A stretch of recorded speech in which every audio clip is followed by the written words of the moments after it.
Assalamualaikum warahmatullahi wabarakatuh. Salam Pramuka. Saya Arinda Pratasya Purwaka, Sangga 16 Ambalan Dewi Sambadra.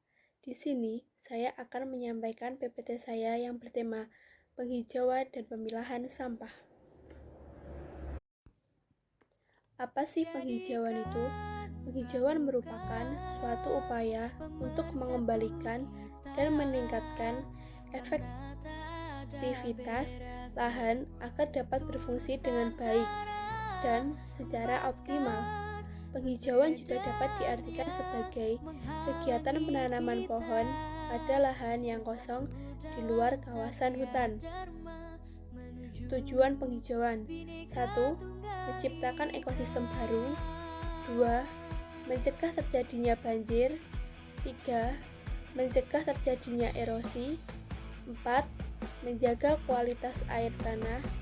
5. Memperbaiki DAS. 6. Mengurangi polusi udara. 7. Mengurangi dampak hujan asam. 8. Sebagai pengontrol iklim. Selanjutnya, dapat melindungi satwa, menyuplai pupuk alami sebagai pemecah angin, sarana terapi kesehatan, memperindah pemandangan, dan sebagai tempat pariwisata. Manfaat penghijauan: mencegah terjadinya bencana alam, mencegah terjadinya pemanasan global, menjaga keberlangsungan hidup generasi mendatang, sarana melestarikan lingkungan, dan akan menurunkan suhu suatu tempat. Contoh dari penghijauan seperti menanam pohon peneduh, menanam tanaman obat keluarga atau toga, menanam buah dan sayur, membuang sampah pada tempatnya, membuat pupuk kompos yang ramah lingkungan, merawat tanaman yang ada di lingkungan sekitar rumah. Macam-macam kegiatan penghijauan di rumah, sekolah, dan masyarakat. Menghemat penggunaan air, menghemat penggunaan listrik, mendaur ulang sampah kertas, menciptakan habitat taman belakang untuk hewan, meminimalkan polusi, jalan-jalan di alam, menanam kebun komunitas, buat ruang kelas luar ruangan, dan pergi bersepeda. Metode penghijauan ada 4, yaitu yang pertama, bom benih. Bom benih atau seed booming merupakan salah satu metode penghijauan yang dilakukan cara memasukkan benih-benih ke dalam bola-bola kompos yang dibungkus dengan tanah liat. Yang kedua yaitu green roof. Green roof atau atap hijau merupakan metode yang muncul karena jumlah bangunan di daerah perkotaan lebih banyak jika dibandingkan dengan jumlah ruang terbuka. Yang ketiga yaitu vertical greenery. Vertical greenery merupakan tanaman yang ditanam dengan disusun secara vertikal. Dan yang terakhir adalah tabu lampot.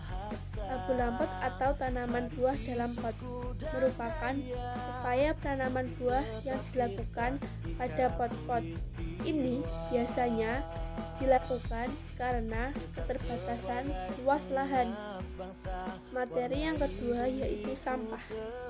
Sampah merupakan material sisa yang tidak diinginkan setelah berakhirnya suatu proses. Sampah didefinisikan oleh manusia menurut derajat keterpakaiannya.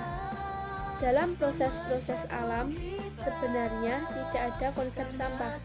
Yang ada hanya produk-produk yang dihasilkan setelah dan selama proses alam tersebut berlangsung. Jenis-jenis sampah ada 2, yaitu sampah organik dan sampah anorganik. Sampah organik yaitu sampah yang dapat diurai atau degradable. Sampah organik yaitu sampah yang mudah membusuk seperti sisa makanan, sayuran, daun kering, dan sebagainya. Yang kedua yaitu sampah anorganik. Sampah anorganik tidak terurai atau non-biodegradable.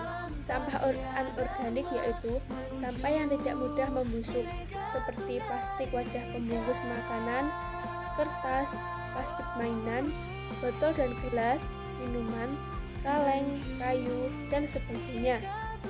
Dampak negatif sampah. Pertama, mengganggu kesehatan, menurunnya kualitas lingkungan, menurunnya estetika lingkungan, dan terhambatnya pembangunan negara. Bahaya sampah antara lain menimbulkan pencemaran air, menimbulkan bau tidak sedap. Tumpukan sampah juga menjadi sarang binatang kotor dan mengganggu keindahan. Pemilahan sampah menjadi 3. Yang pertama, sampah plastik. Dipilah menjadi plastik kresek, plastik bening, bungkus snack, kemasan penyedap, bungkus mie, bungkus makanan. Yang kedua, sampah kertas dipilah menjadi kertas CVS, kertas koran, bungkus tempe, bungkus rokok, kardus bekas, undangan sobek, sobekan bungkus makanan, kertas.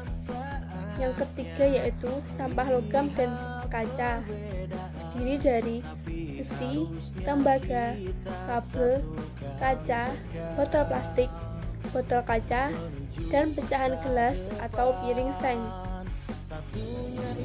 Tahapan pengolahan sampah. Yang pertama, pengumpulan. Diartikan sebagai pengelolaan sampah dari tempat asalnya sampai ke tempat pembuangan sementara sebelum menuju tahapan berikutnya. Kedua, pengangkutan. Dilakukan dengan menggunakan sarana bantuan berupa alat transportasi tertentu menuju ke tempat pembuangan akhir atau pengolahan. Dan yang ketiga, pembuangan akhir atau pengolahan. Sampah akan mengalami pemrosesan baik secara fisik, kimia, maupun biologis, sedemikian hingga tuntas penyelesaian seluruh proses. Penerapan sistem 3R atau reuse, reduce, dan recycle. Kembali sampah yang masih dapat digunakan untuk fungsi yang sama ataupun fungsi lainnya. Reduce berarti mengurangi segala sesuatu yang mengakibatkan sampah, dan recycle berarti mengolah kembali atau daur ulang sampah menjadi barang atau produk baru yang bermanfaat. Manfaat pengelolaan sampah. 1. Menjaga keindahan, kebersihan, dan estetika lingkungan. 2. Tidak memerlukan TPS yang luas. 3. Mengurangi biaya angkut sampah ke TPS dan mengurangi beban Pemda dalam mengelola sampah. Sekian dari saya. Bila ada kurang lebihnya saya mohon maaf. Wassalamualaikum warahmatullahi wabarakatuh. Salam Pramuka.